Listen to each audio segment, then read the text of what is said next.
أعوذ بالله من الشيطان الرجيم. من يطع الرسول فقد أطاع الله ومن تولى فما أرسلناك عليهم حفيظا۔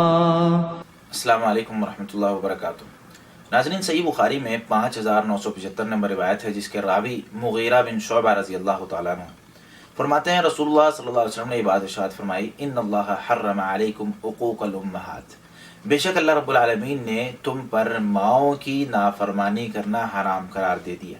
دوسری بات جو ارشاد فرمائی وہ ہے وہ منعوہاتی، اور اللہ کے راستے میں مال خرچ نہ کرنا اور لوگوں کو کہنا کہ لا مجھے دے۔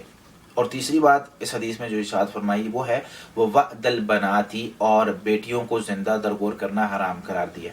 اسی طریقے سے اس حدیث میں یہ بات بھی ہے وَكَرِهَ لَكُمْ قِيلَ وَقَالَ وَكَثْرَةَ السُّؤَالِ وَإِضَاعَةَ الْمَالِ، اور تمہارے لیے ناپسند کیا گیا ہے یا ناپسند کیا اللہ رب العالمین نے قیل وقال، اور زیادہ سوال کرنا اور مال کو ضائع کرنا۔ اب ہم پہلے جملے کی طرف آتے ہیں جو اللہ رب العالمین نے ہمارے لیے یعنی ہم پر حرام کیا ہے کہ ہم والدین کی یا ماں کی نافرمانی نہ کریں۔ ان اللہ حرم علیکم عقوق الامہات، ماؤں کی نافرمانی کرنا ہم پر حرام قرار دیا گیا۔ اگر ماں کہتی ہے بیٹا تم نے یہاں نہیں بیٹھنا تو ہم نہیں بیٹھیں گے، ماں کہتی ہے بیٹا تم نے یہ چیز نہیں کھانی تو ہم نہیں کھائیں گے، اگر ہم کھا لیتے ہیں تو والدہ کی نافرمانی ہے، اس سے اللہ رب العالمین ناراض ہوتا ہے۔ ہاں، میں ایک چیز سمجھتا ہوں یا ایک کام سمجھتا ہوں کہ یہ کام میرے لیے بہتر ہے اور والدہ اس سے منع کر رہی ہے تو میں والدہ کو سمجھا سکتا ہوں، انہیں اپنے ساتھ کا کریں اور پھر وہ کام کریں۔ اسی طریقے سے کئی لوگ یہ سوال کرتے ہیں بھی میری والدہ کہتی ہے تم نماز نہ پڑھو، میری والدہ کہتی ہے تم مسجد نہ جاؤ، اس چیز میں اطاعت نہیں کرنی۔ اطاعت کرنے کا کون حکم دے رہا ہے؟ اللہ رب العالمین۔ اللہ رب العالمین نے ہی اسلام میں ہمیں یہ حکم دیا ہے کہ لا طاعت لمخلوق فی معصیت الخالق، جب خالق کی نافرمانی ہو رہی ہو تو مخلوق کی اطاعت نہیں کرنی ہے۔ جب اللہ کی نافرمانی ہو رہی ہو تو والدہ کی بھی بات کو چھوڑ دینا، یعنی والدہ نے اگر حکم دیا ہے کہ نماز نہیں پڑھنی، میں وہاں پر یہ کہوں گا کہ امی جان آپ کی عزت اور احترام اپنی جگہ پر، لیکن میں نماز پڑھنے جاؤں گا کیونکہ عزت اور احترام کا حکم جس خالق نے دیا ہے وہی مجھے کہہ رہا ہے کہ اس مسئلے میں آپ کی اطاعت نہیں کرنی۔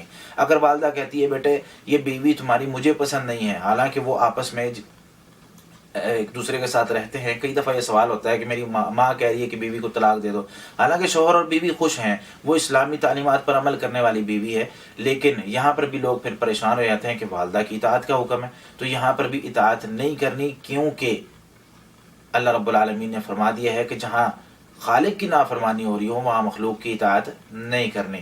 اسی طریقے سے دوسرا جو جملہ ہے وہ منعوہاتی، خود اللہ کے راستے میں نہ خرچ کرنا اور دوسروں کو کہنا لا مجھے دے، یعنی کہ اگر ایک شخص خود نہیں خرچ کر سکتا بھائی دوسروں کو تو خرچ کرنے دو۔ اگر کوئی شخص خرچ کر رہا ہے اللہ کے راستے میں، کسی غریب کو کھانا کھلا رہا ہے، کسی کو کپڑے پہنا رہا ہے، کسی مسجد میں کوئی جو ہے وہ تعاون کر رہا ہے، کسی غریب کو زکوٰۃ دے رہا ہے تو اس کو دینے دو۔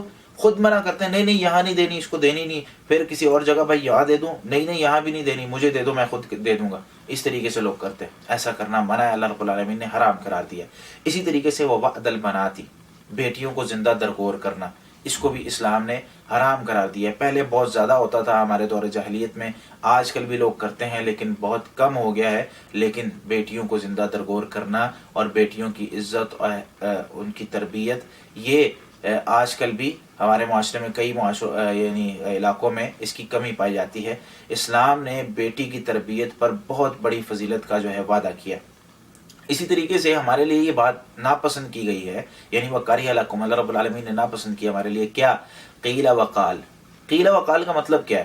قیل کا مطلب کہا گیا، قال کا مطلب کہا، یعنی کہ ایسی باتیں کرنا جس کی کوئی سند نہیں ہے، جس کا پتہ نہیں ہے کہنے والا کون ہے، یعنی یوں ہم کہہ لیں کہ سنی سنائی بات کو آگے بیان کرنا، اسلام نے اس سے ہمیں منع کر دیا۔ اللہ رب العالمین ناراض ہو جاتے ہیں، ناپسند کرتے ہیں اس کو کہ ہم ہر سنی سنائی بات آگے کرتے ہیں کہ بھئی فلاں نے کہا، فلاں بات ایسے ہو گئی، فلاں بات ایسے ہو گئی۔ آج دیکھ لیں کہ ہمارا میڈیا، سوشل میڈیا آپ دیکھ لیں، اسی طریقے سے ہماری مجلسیں دیکھ لیں، اس میں یہ بات ہو رہی ہوتی ہے فلاں نے یہ بات کہی ہے، فلاں نے یہ بات کہی ہے، پتہ نہیں ہوتا کہ باقی کہی ہے کہ نہیں۔ کبھی ہم تحقیق نہیں کرتے کہ یہ بات کہی ہے کہ نہیں، کبھی ہم نے دلیل کے ساتھ بات نہیں کی کہ بھئی یہ بات فلاں شخص نے کہی ہے۔ اگر کوئی شخص میرے پاس آتا ہے آپ کی کوئی بات لے کر، کہتا بھئی آپ جو ہیں یعنی آپ کے نام لے کر کہتا ہے کہ ذیشان نے آپ کے بارے میں یہ بات کہی ہے، تو میں ذیشان سے کیوں نہیں پوچھتا کہ بھائی ذیشان بھائی مجھے فلاں شخص نے آپ کے بارے میں یہ کہا ہے کہ آپ نے میرے بارے میں یہ بات کہی ہے کہ یہ بات ٹھیک ہے؟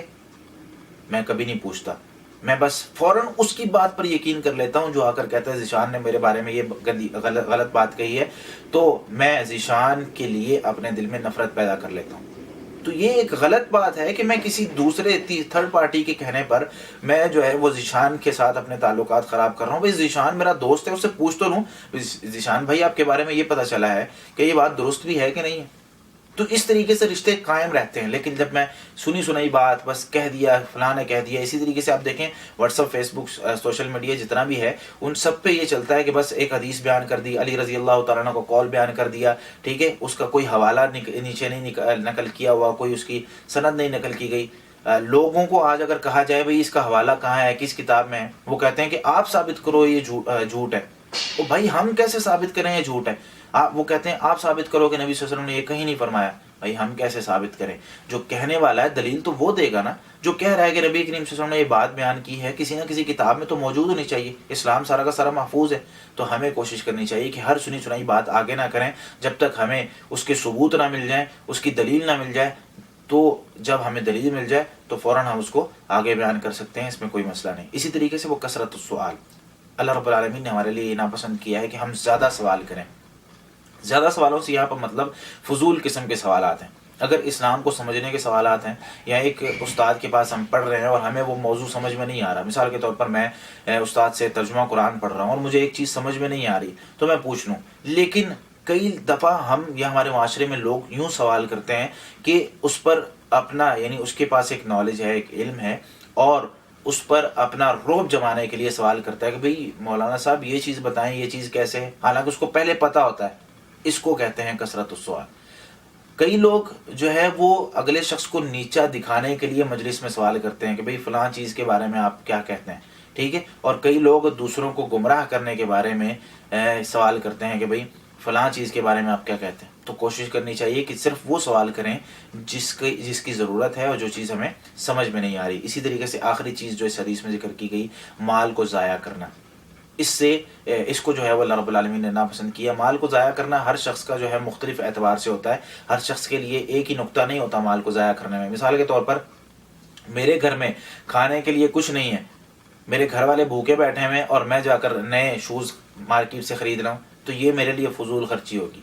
اسی طریقے سے کئی علماء نے کہا ہے کہ فضول خرچی حرام کاموں میں اور غلط کاموں میں، فضولیات کاموں میں مال کو خرچ کرنا ہوتا ہے۔ جیسے کہ کوئی شخص جو ہے وہ پیسوں سے سگریٹ خرید کے پیے، کوئی شخص جو ہے وہ شراب خرید کے پیے، کوئی شخص جو ہے وہ اس سے غلط قسم کی چیزیں خریدے اور اس سے جو ہے وہ غلط قسم کی چیزیں خرید کر اس کو استعمال کرے، تو یہ مال کو ضائع کرنا ہے۔ تو اللہ رب العالمین اس حدیث کو سمجھ کر عمل کرنے کی توفیق عطا فرمائے۔ السلام علیکم ورحمۃ اللہ۔